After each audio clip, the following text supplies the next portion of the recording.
I want to tell you a quick story about a couple that was driving to the gym one day. And on the way to the gym, they were driving out of their house through down their neighborhood road, right around the corner, just left their house. They saw an open house sign and they ended up popping into that open house. And within 5 days, I'm holding up a four, but that's 5 days, they ended up purchasing that home.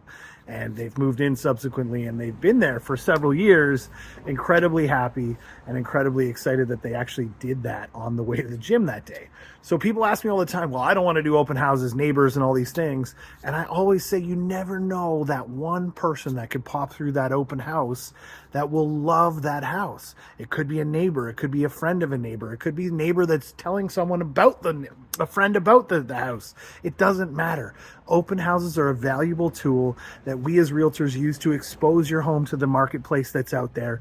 And you never know who could be coming by. You never know who's on the way to the gym, on the way to the grocery store, on the way to pick up someone, on the way to work, and they stop in and they see your house and they love it. Real estate can be an impulse purchase just like anything else. And the reality is open houses work.